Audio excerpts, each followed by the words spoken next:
guys, this is Alea Jen and welcome back to my YouTube channel. So for today's video, ano nga ba yung mga ugali ng mga amo dito sa Hong Kong? Kasi 'di ba, yung mga ugali ng mga taga Middle East, alam natin na mga matatapang yung mga amo doon, nakakatakot. So dito sa Hong Kong, ano naman yung ini-expect nyo na ugali ng mga amo? First is depende talaga, hindi siya pare-pareho, pero mostly is kuripot sila, lalo pagka mga Chekwa, tawag namin sa Chinese Chekwa. So mostly kuripot talaga yan sila, and sa pagkain talaga, limit talaga, yun talaga yung pinakasusukuan mo dito. And sa pagkamaselan talaga sila, kasi marami silang mga anik-anik ba, kapag aalis sila ng bahay, pupunta sila ng gagala sila or aalis sila, kompleto yung bag nila. Meron yung damit ng bata dyan, merong headphone, ang dami, may mga tissue yan sila, plastic, payong, kompleto, tubig, jacket, lahat, parang magkakamping yung mga yan. So, ganun yan, kompleto sila. Kapag nasugatan, may mga dala yan silang mga band-aid, ganyan. So, kompleto yan. Yun yung natutunan ko na sa amo ko, kaya yung bag ko ngayon is puno na din ng mga kung anong anik-anik. Yun yung natutunan ko sa kanila, na bago umalis is handa ka dapat, kasi hindi mo alam anong mangyayari. Next is kaya medyo mahirap din magtrabaho dito, kasi nga maliit lang yung bahay, pero sa gawain hindi siya natatapos. Ayan. Next is kuripot sila, mga palautos, kasi guys, mostly sa kanila dito sanay na may katulong sila. Dati pa, nung bata pa sila, may mga katulong na sila, kaya hanggang paglaki nila, sanay sila na walang alam ba, walang ginagawa. So, yun, ikaw talaga nakatulong, lahat talaga is asa sa'yo. Ayan. And next is, hindi sila mahilig masyado sa bata. Dito guys sa Hong Kong, nag-aanak sila, pero hindi nga nila katabi matulog yung bata eh. Alam niyo ba yung amo ko, isa lang yung anak niya, pero tinabi niya pa yan sa katulong niya dati matulog yung bata. Hindi nila katabi matulog yan nung maliit pa yan. Ngayon lang yan nila tinabi nung malaki na, mga 3 taon, ayan. Pero nung maliit pa yan, katabi ng katulong, 1 year old, born, newborn, sa katulong na tutulog.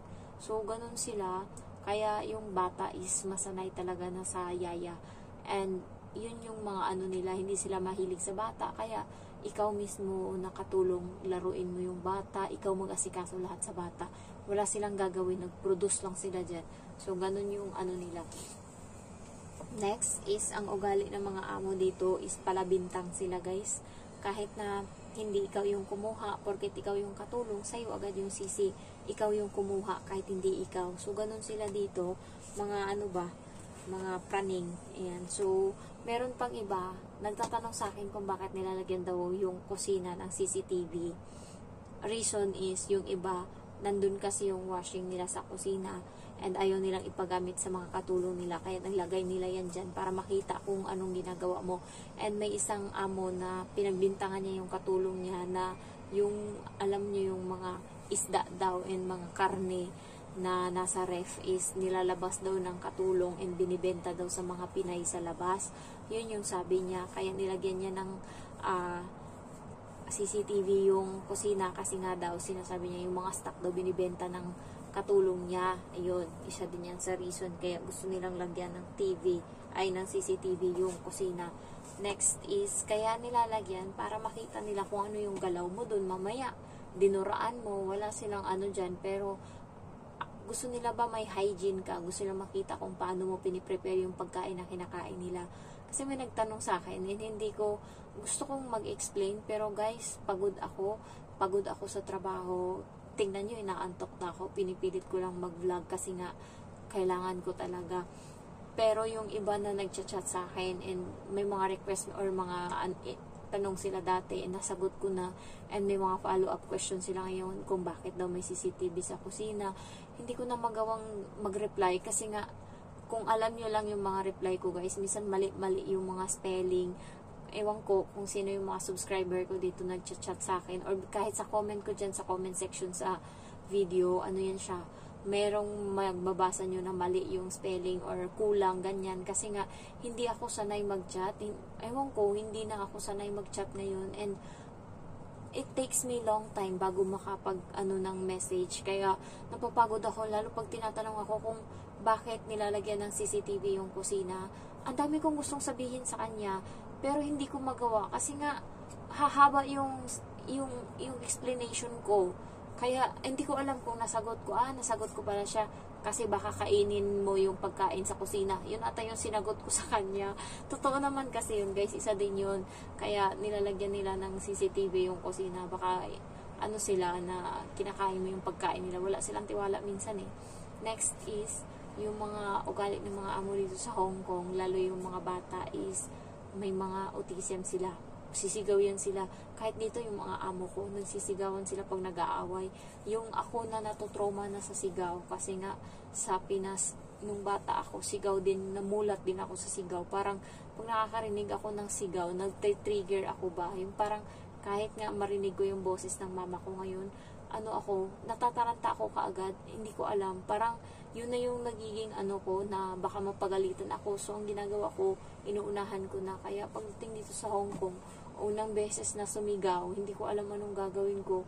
Pinasok ko sila sa kwarto, binuksan ko yung pinto.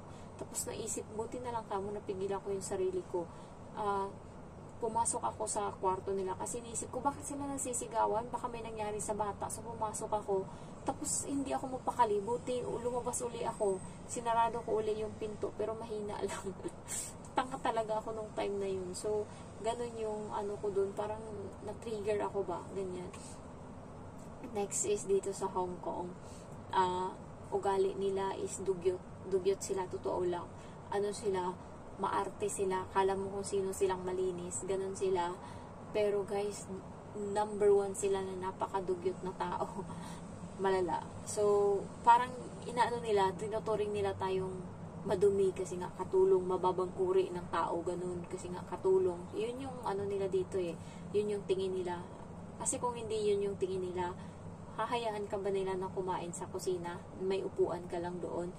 Pero sila nasa table. So, ganun dito guys, hindi kami sabay ng kain sa hapagkainan. Swerte mo na guys kapag sinama ka ng nila pagkain sa hapagkainan, lalo pagkagabi. Kasi yun yung dinner, yung pinaka-special nila na parang ano ba, celebration kapag kumakain. So, kapag nandyan ka ng dinner, tapos dyan ka pinakain sa mesa nila, swerte mo na kasi gusto nila, mahal nila sa buhay yung nandyan lang sa kusina, sa table. Kaya ikaw nakatulong na sa kusina ka. Doon din sa parents ng amo ko, kusina din kumakain yung katulong doon. Same lang din sa akin. Kaya swerte nyo kapag pinasabay kayo ng kain ng amo nyo sa mesa talaga nila. Kasi mostly dito sa Hong Kong, nandun ka sa kusina kumakain. Next na ugali ng mga amo dito sa Hong Kong is kuripot sila. So, lahat dito guys is tinitipid nila. Ultimo, yun nga, yung itong aircon ko, hindi to bukas dati. Kung hindi pa nalaman ng amo ko na marunong na ako magbukas, napahiya siya nung time na yon. Kaya sinabihan niya ako na pwede ko nang buksan yung aircon ko dito. Next is sabon. So, hindi sila nagbibigay ng shampoo, ganyan-ganyan. Ikaw yung sasagot niyan dito. Swerte mo kapag sinagot nila yan. Pero mostly wala silang ganun. Lumipat pala ako ng area kasi nalobat yung cellphone ko and ayoko na bumaba sa baba. Ito din yung isang nakakainis talaga kasi maselan sila. So pagdating ko galing sa, halimbawa alis ako, punta ako sa labas, sunduin ko yung bata, and then pag uwi hindi ako makaupo niya, nakatayo lang ako kasi nga bawal akong umupo. So dumating kami alas 6, nagluto ako, natapos ako alas 7 mahigit. Itong tarantado kong among lalaki na piste, 9, alas 9:30 na dumating kanina.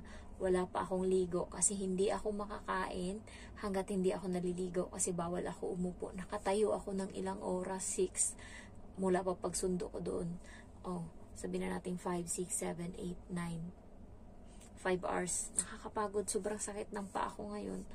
Tapos, hindi pa ako kumain kasi inantay ko pa siya. Kasi, lulutuan ko pa siya ng ulam. Nandun pa, ihanda ko pa yung sabaw niya. Tapos, trituhin ko pa yung baka. Kasi, yung ulam niya yon. Inantay ko pa. And, alas 9:30 siya dumating. Busy talaga. Kaya, pagkatapos ko mag-aayin sa kanya, naligo ako and mabilis ang kain. Alam mo yung hindi pa ako tapos kumain, wala pang 5 minuto, kumatok na yung babae sa kusina, pumasok doon na ganito daw yung